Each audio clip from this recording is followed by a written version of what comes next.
The Beyond the Fame podcast is sponsored by Catoctin Creek Distillery in Loudoun County, Virginia. Looking for something fun to do? Catoctin Creek hosts exciting events every month, many of them free. From tastings to live music and more, there's always something happening at the distillery. Find details at www.catoctincreek.com. Must be 21 to drink alcohol. This month's programming is also brought to you by the historic Ford's Theater in Washington, D.C. As the United States approaches 250 years, there's no better way to celebrate than with 1776 in the nation's capital. As the Revolution rages and the Second Continental Congress struggles to agree, John Adams, Benjamin Franklin, and Thomas Jefferson make their case for independence from the British Crown. There are just a few weeks left to see the iconic Ford's Theater production that critics are calling rousing and riveting. Don't miss 1776, now playing through May 16th at Ford's Theater. For tickets, visit Fords.org. And of course, this podcast would not be possible without our longtime sponsor, the Hollywood Casino at Charlestown Races in West Virginia. Upcoming featured entertainment includes Hairball on May 1st, Chippendales on May 2nd, and Bret Michaels on May 23rd.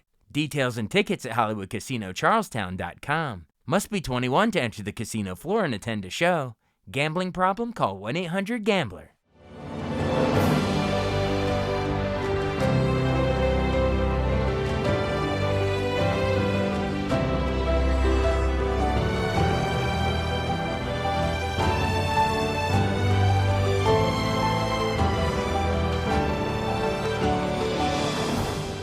Welcome to the newest episode of Beyond the Fame with Jason Fraley. I'm your host, Jason Fraley, picking the brains of the top artists and entertainers of our time. Julie Pacino, the daughter of Al Pacino, makes her feature-length directorial debut this week with the new horror flick I Live Here Now, available on video on demand. She joined me to discuss the film's psychological allegory and her evolution as a filmmaker, following in the footsteps of her legendary father, star of classics like The Godfather, Dog Day Afternoon, and Scarface. Hey, Julie Pacino. Hey, thanks for joining us on Beyond the Fame. Yes, thank you for having me. It's good to be here. This is awesome. So we were talking because you were the writer and director, the old writer, the old slash writer director of the new horror flick I Live Here Now, which is on, as of this week, it's on video on demand. So I guess congrats, and also, how can they find it? Yeah, it's on Apple TV. And I believe that's the only spot it is, I think, yeah. Or maybe Fandango at home. But it's definitely, my preference is that people see it on the big screen. But we did our theatrical tour last month, and that went great. And so now the next best thing is to watch it at home. Just make sure you turn your lights off and blast the audio system, because and put your phones away and no laundry, and watch, give it the attention. You put a lot of work into this. Give the attention. Thank you. Yeah, I mean, you can text during it, but then I don't want to hear that you didn't understand anything. You know what I mean? Text right in the middle of the jump scare. Yeah. All right, cool. Well, real quick. So you we'll get into the premise in 1 second, but just follow up what you said. So you did a theatrical, I guess, last month. Some folks in our area, in DC area, Maryland, Virginia, we call it the DMV here, but they got to see your movie. Was it the Arlington Draft House, or where was it? Do you know? I'm not exactly sure, to be honest. I knew, but I didn't retain the knowledge. But I'm not sure. But the cool thing about it was on 35 millimeter. We got an awesome, beautiful print made with the Dolby, sound mix, and it was just a gorgeous print.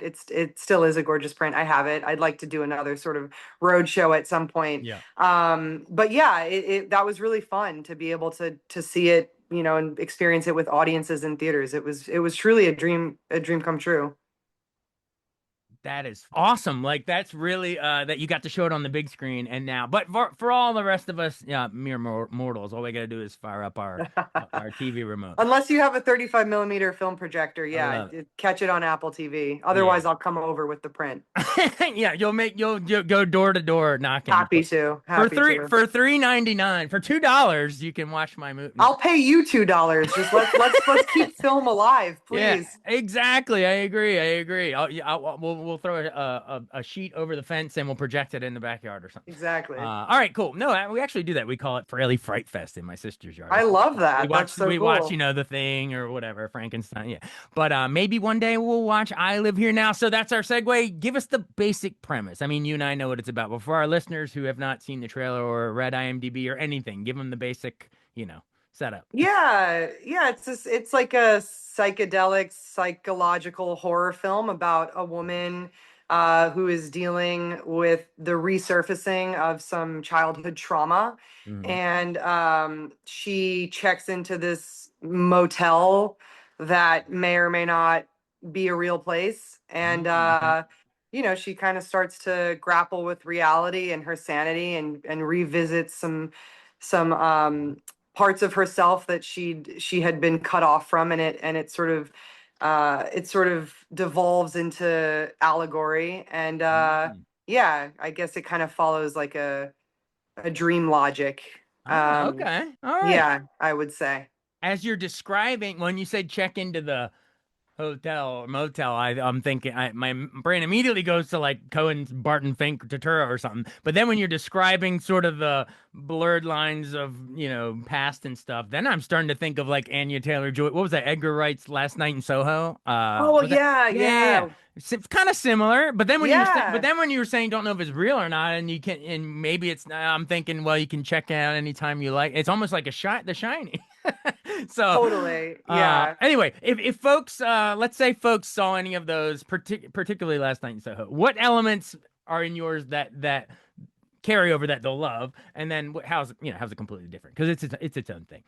I mean, no, I think Barton Fink that was like a really perceptive pickup on your part, because that's one of my favorite movies of all time. Oh yeah. And just the allegory of that film, and it starts off sort of normal, and then it just becomes this total poem about the creative process, and I Yeah. love that.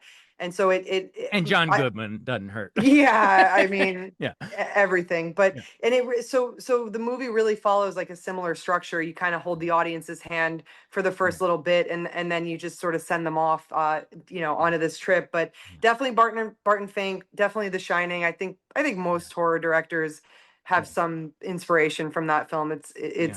I think it's the greatest horror film ever. So The Shining is what you would say that? Yeah. Okay. I think like objectively, I don't know if it's like my favorite. I don't know. It depends on the day, but You find new stuff every time you watch it. yeah, but I just it's just so scary and Yeah. so nuanced, and but all at the same time over the top, and Oh yeah. I love it. Well, Hitchcock would like to have a word. He did some magic in motels too. He did, Yeah. he But yeah, did. yeah. Lots Yeah, of I good. lean more It's fertile Kubrick, ground for this genre. So I'm glad for you're sure. tapping into it again. Yeah, it is. There's something kind of just innately creepy about hotels of people coming and going, and Listening through spirits walls and not remaining. sure what you were hearing or not. Yeah, Yeah. yeah. There's something. Yeah, you're right. Anyone could have been there before you, and anyone could be coming there after you. Yeah. Uh, Yeah, and the movie kind of starts, it's like this foreign place to our main character Rose, where she doesn't really know. mhm. It feels like a like she's checking in somewhere, and then kind of Mm. by the end of the movie you start to come to realize, or she starts to come to realize, that she lives there, that it's her, actually it's her deepest truth, this place, and that it's not foreign at all. She just has sort of been neglecting it. And then So it's allegorical. yeah, that's Okay. when we kind of lean into the allegory of like, I a got you. hotel as a woman's body. um All right. So some yeah. deep, like what, feminist social commentary on a deeper level. So it's not necessarily a real place necessarily. All right.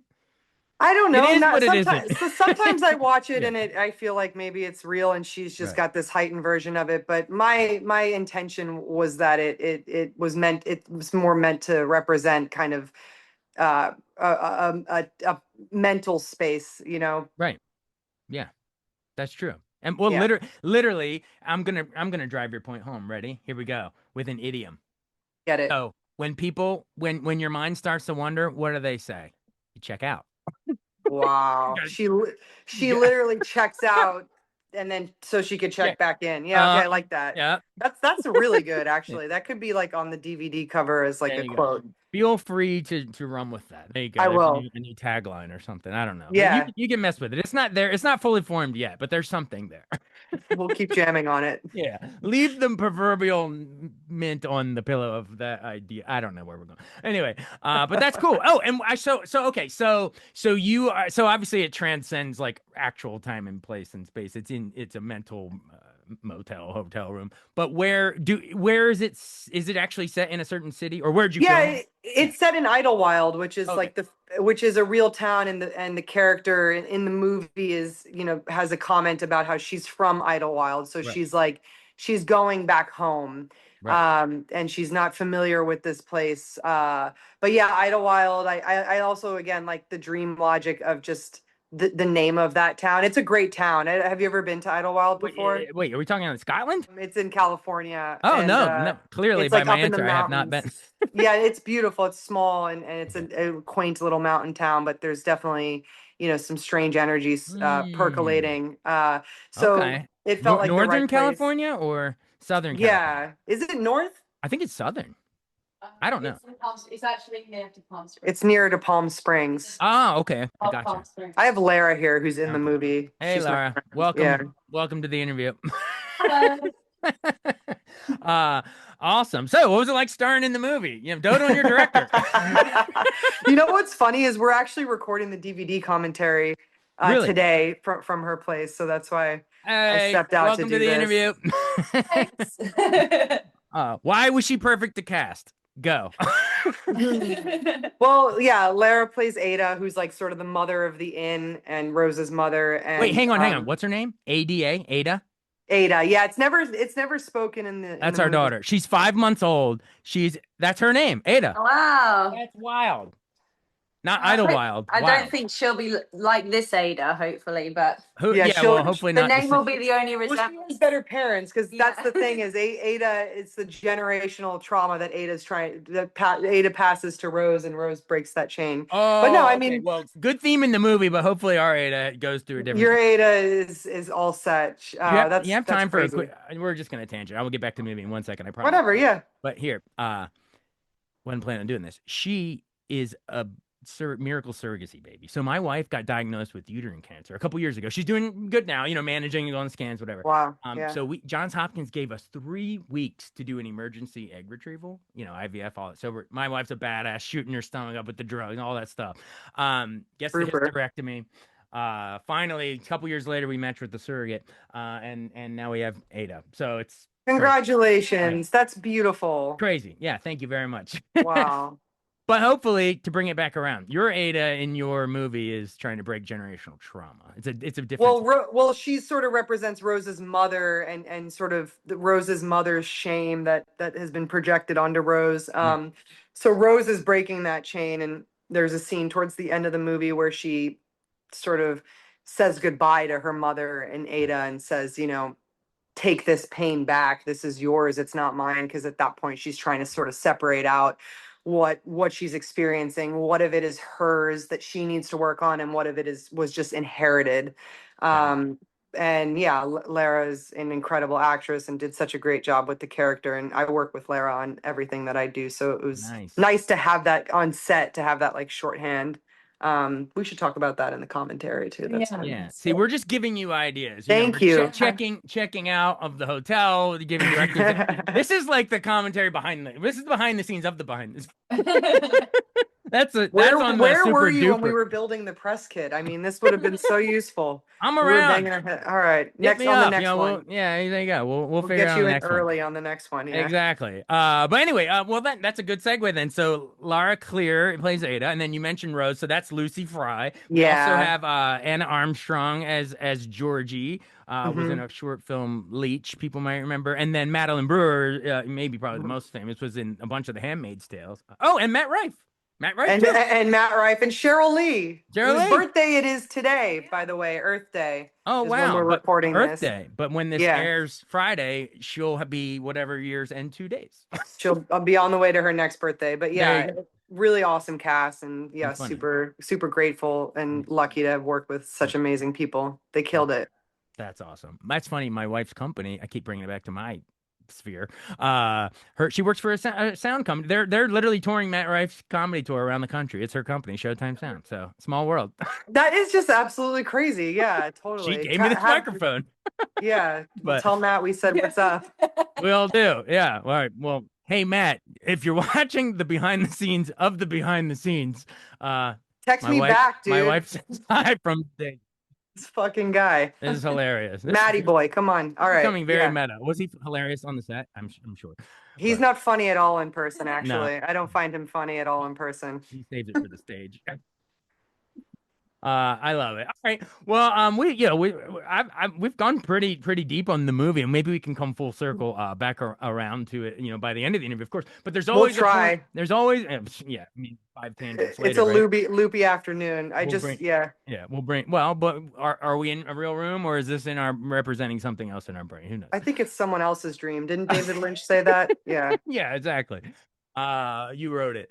But yeah, so anyway, yeah, whenever I have people on, I tease whatever they're to promote, but then I'd love to kind of take like a big, step back and kind of go a little bit into your origin story, right? So Cool. all right, so let's see, you drop on this planet in 89. Oh my God, we have the same birthday, October 16th. You're kidding. I'm not joking. It's October 16th, except I'm 84, you're 89. But yeah. Libra. Okay. Libras for the win. That's the third synchronicity. Well, give us. We have more time. We can probably rattle off 10. Louise. Yeah. Wow. That's crazy. All right. So you're born in Queens, New York, right? Okay. Right. I born in Queens? I don't remember. I don't know. No. Just making that up. I was born in Manhattan. Yeah. I was Manhattan? born in Manhattan. I think it was Queens Hospital. Oh, Which is okay. weird too, because Rose with the crown and the queen. Anyway, I think the LSD is kicking in. Where's- Probably. I don't know what's going on. I don't know where I was born. I'll trust this random guy on this interview of where I was born. No, I'll take your I word. can't keep track of it. Born 89 in New York. All right. Your mom was the acting teacher, Jan Tarrant. Is that Yes, right? Okay. yes. I come from actors, so and You I might grew know up the dad, around too. it. Yeah, you might know my dad. Yeah, you might have heard of him. I was trying to give your mom top billing. I feel like every other interview is like, so what's it like being Al Pacino's daughter? My I'm dad like, would I'm want like, how that about too. Jan's He's- daughter? Yeah, my mom's a queen, and my dad would co-sign that. He's he's proud of the work that she did with me, and He will. Google does say you. Google said she's showing me a Google picture of myself. This is so meta. We're so off the rails right now. I love I'm it. sure your listeners, I don't know. No, are you kidding me? They're loving it. That's what they tune in for. We go Okay. we go beyond the fame in this show. Oh, We hence go- the name. Okay, cool. Yeah, fuck it then. exactly. Why would we just be a regular interview? I don't know. I've been so accustomed to regular interviews that this is refreshing though. I love it. Yes, I live here now. Okay. Yes. Well, we do. I, for the sake of my own ADD and OCD, I want to at least somewhat try to go chronologically, if Okay. possible. And Yes. in order to do that, We're starting at my birth. Yeah, exactly. No, Wow. I need to predate your birth really quick. Okay. Because let's face it, it's running through your blood. We got to go into Yes. some of your dad's stuff real quick because I'm geeking out. Yeah. Oh my God. So his trajectory, we got to paint that really quick. His origin story is he's born, oh God, on my sister's birthday. Now we're in I the can't make this 40s. up. Listen, he was born a long 1940. time ago. Yeah, New York City. Studies at the Actors Studio with Lee Strasberg, aka future Hyman Roth. Everybody, it's a well documented tale. But what do you think those early theater chops did for him? Like, That's a really good question. Yeah, well, I know that he was passionate about theater and loved Shakespeare, still loves Shakespeare. He's a Shakespeare freak and was always just walking around with Shakespeare and doing monologues and soliloquies and but he got his start on theater and he became actually very well known on theater before he got The Godfather. That's how I believe that's how he was discovered. So and they didn't want him, right? Coppola had to fight for him. Like the studio wasn't sure about him, right? He's this unknown theater actor. Yeah, exactly. But he had the chops, obviously, and it's cool because I love theater too. There's like such a dedication to the craft and the process in theater that that I've witnessed my dad, being really obsessed with in a healthy way. It's just learning the lines and running the scene. And I love rehearsals as a director. So I Yeah. definitely think some of that's in my DNA for sure. That seeped And into your process oh, too? for Yeah. sure. I love it. I love working with actors, and I Yeah. love giving actors a lot of space to discover with me and Yeah. collaborate with me and move around the room. I like to rehearse before. I'm not like blocking it and then telling the actors like, here's where you have to stand. Like we rehearse it You first get in the and see where. space and organically Yeah. discover together with the actors. Okay. Yeah, and I'm I think especially in a movie that's like sort of abstract, not sort of, that is indeed abstract. Like Yeah. I live here now. Yeah. It was important to give the actors that empowerment to be able to like ground the characters, because Yeah. that's at times in the film sometimes the only thing that makes sense Yeah. will be the performance, and so Yeah. it was really cool to have that time before we Yeah. shot with everybody.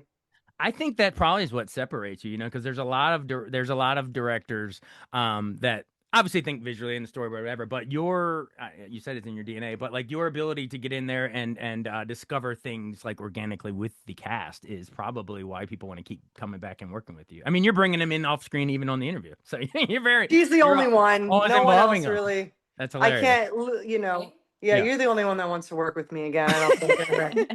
Listen, Yeah. Maddie Brewer blocked me. Matt Rife won't call me back. No, I'm kidding. What the hell? I know, No, right? I do. I am an actor's director. I think. I think Exactly. I am. Yeah, I would think so. Well, I think so. yeah, you get it honestly. Well, doing my best to continue our chronology because I do want to go through some of your, I am going to get to your filmography, but we're not to your birth yet. So I'll try to speed it up. But anyway, you mentioned The Godfather. My listeners literally will kill me if they hear I'm interviewing you and don't ask at least Of one. course. Masterpiece is arguably the two greatest movies ever. It's the only franchise to win Best Picture twice for original and a sequel. I mean, come on. But in terms of let's go, you're gonna make your dad blush if he listens back to this. Like that character art, that transformation he has to do in part one from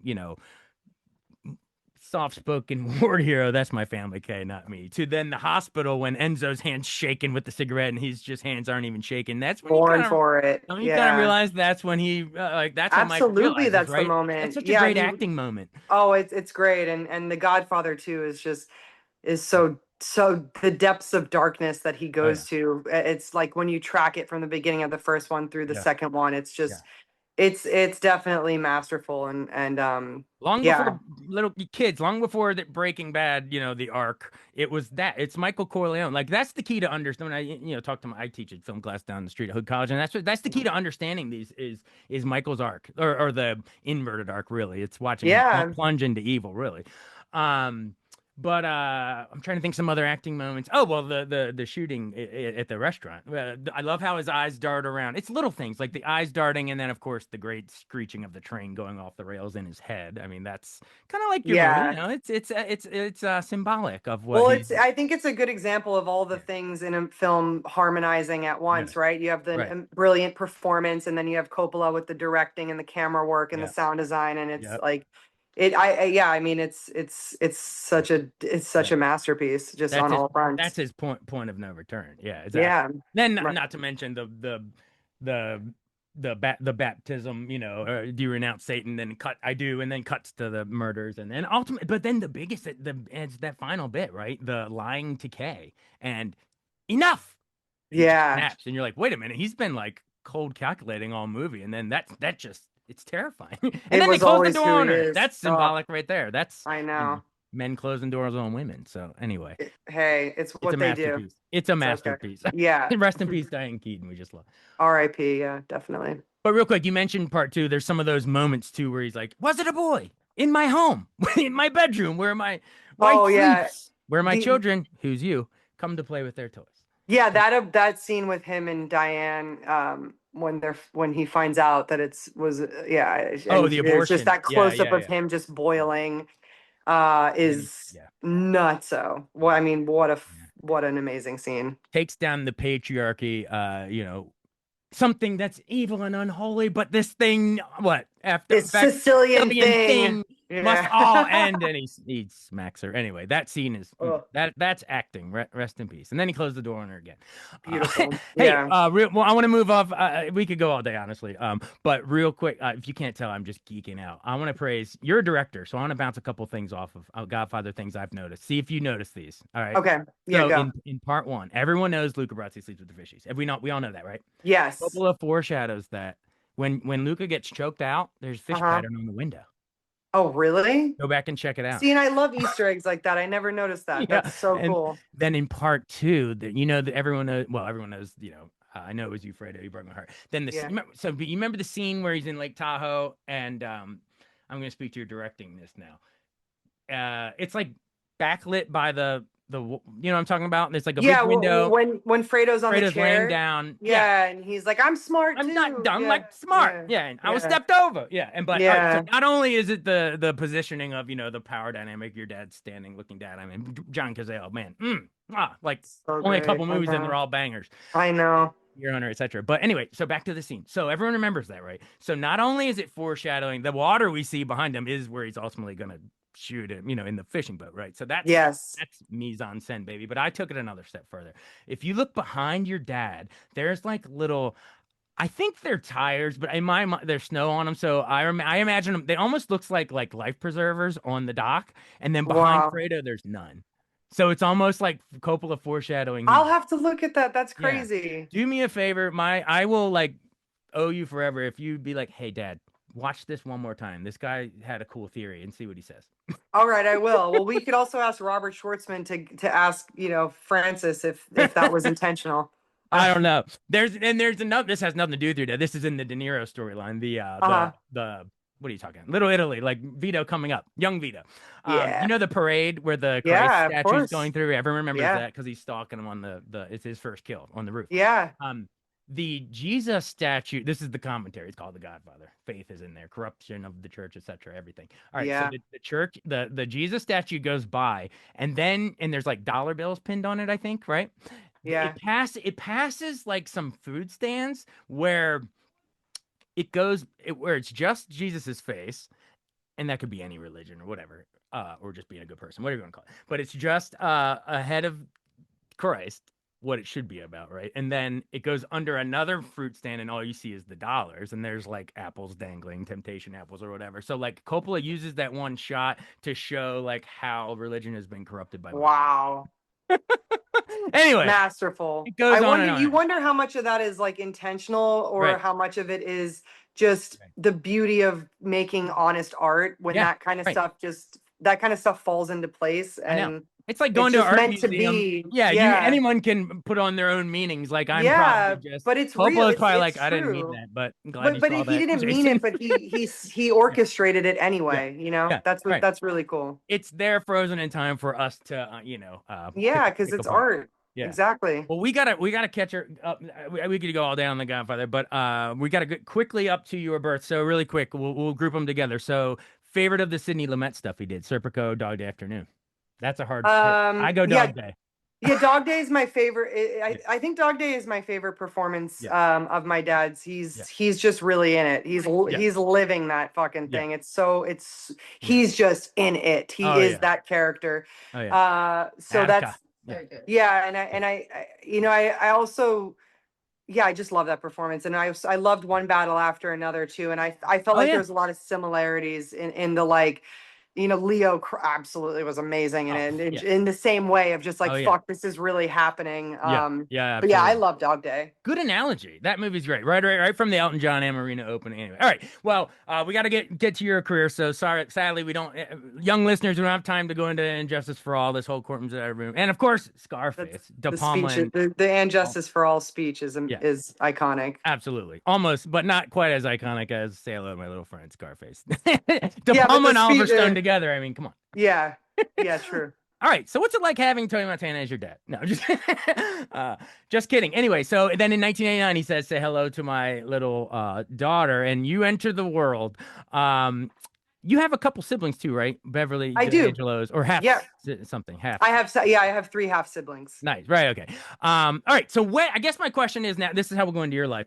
When do you, as a child, because so you're 89, so you definitely probably don't remember Dick Tracy or Glengarry Glen Oh Ross, yes, or I do. I whatever. do. But I mean, like Yeah, in real Dick time, Scent of a Tracy. Woman and all this. Well, Dick Yeah, Tracy, I remember you were watching it, one. and I remember being really upset by the ending when Yeah, he falls off falls down that into that sort of pit. yeah, yeah. And I remember my dad telling me, no, you don't know. He fell into water and he swam and he started a new life and he just basically told me the story of my dad's life. He's like, he became a busboy in New York City and started working his way up.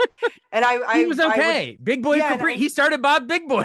Yeah, so I was like, I was comforted by that, and I would tell all Yeah, my friends that's the actual ending, and I that was love it. like, but it's interesting because that was, I was young, and Yeah, it made me emotional seeing my dad yeah, get toppled like that, and so there is something to yeah, be like, you asked what's it like in a sort of yeah, joking way, yeah, but there is something yeah. That's great. about the medium, but when you're so young, Yeah, it's hard to decipher the difference. So right.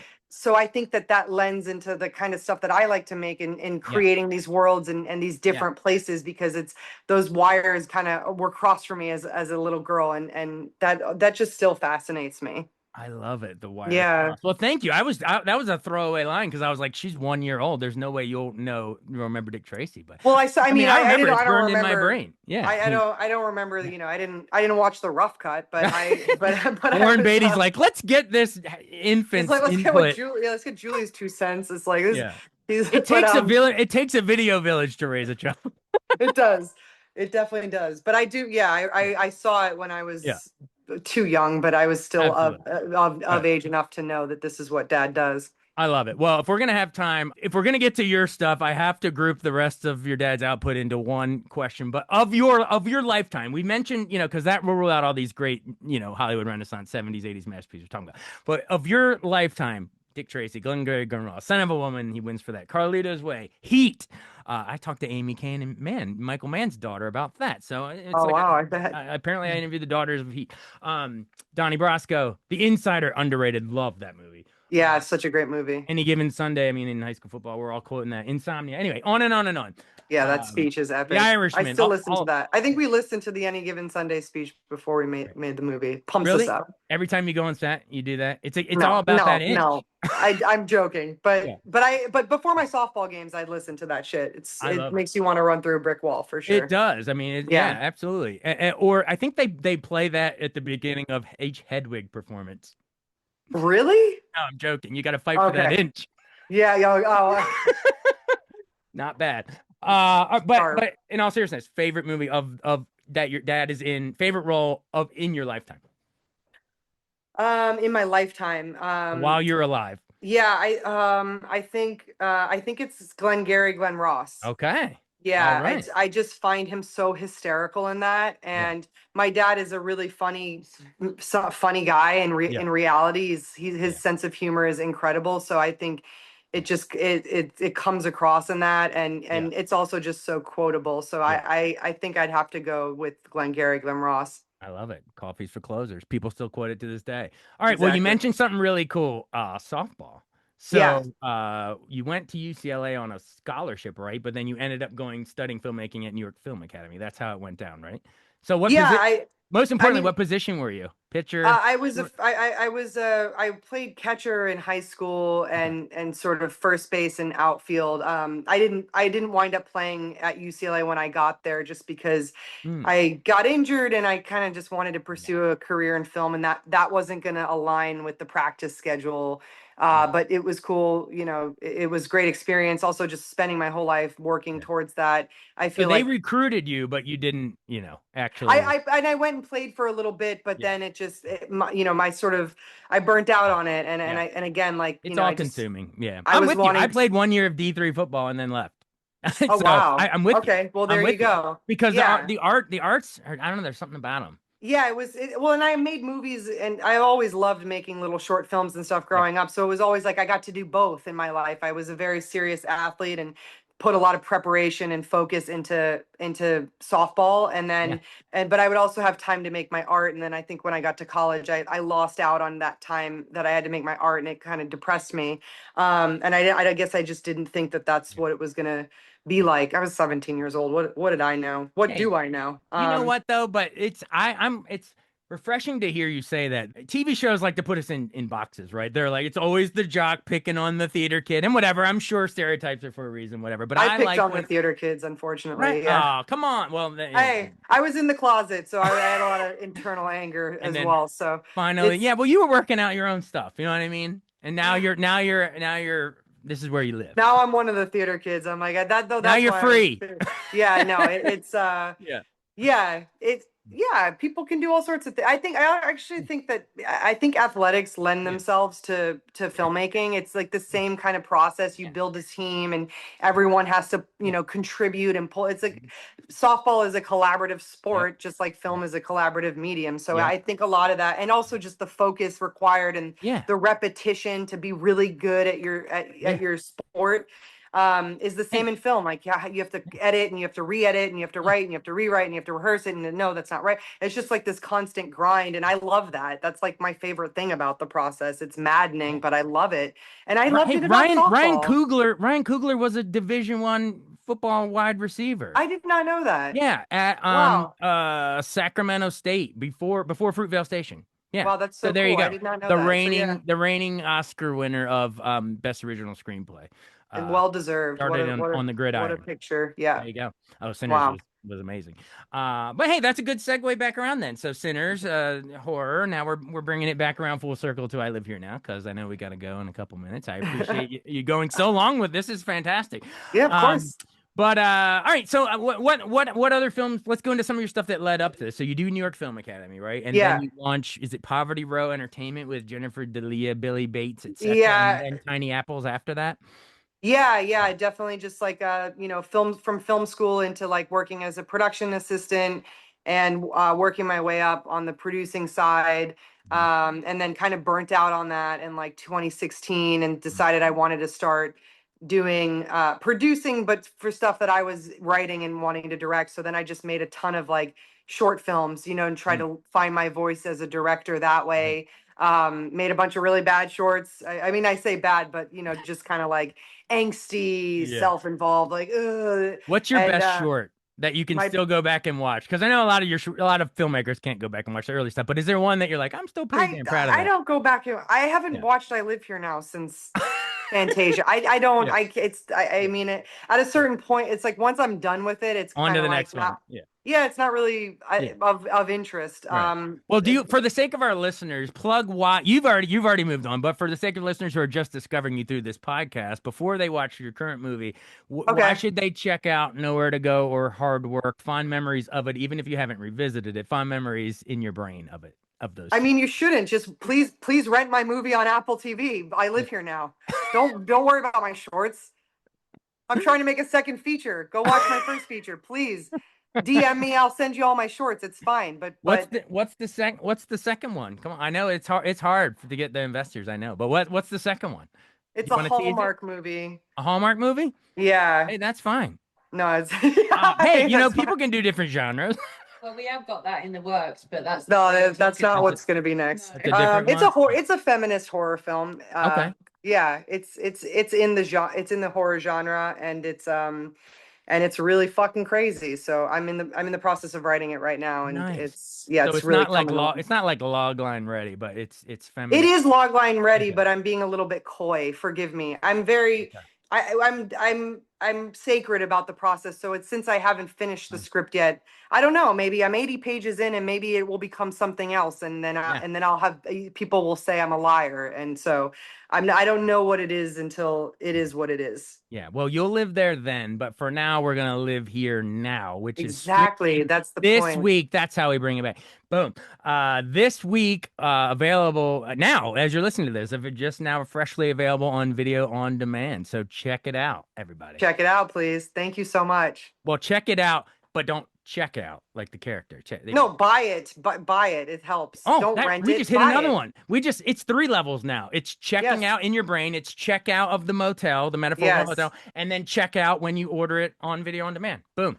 And then drop acid and watch this interview, and it will make perfect sense. Sounds great. All right. Well, we didn't no acid was actually dropped on this, but yeah. Hey, thank you so much for. I didn't know we would go so long, but this was like a wild, awesome conversation. It really was. Yeah. Thank you so much for having me. All right. Thanks so much. All the best. Bye. Thanks so much for listening to Beyond the Fame with Jason Fraley. Our theme music is Scott Buckley's Clarion. Remember to give us a 5-star rating if you like what you hear. We'll see you next time.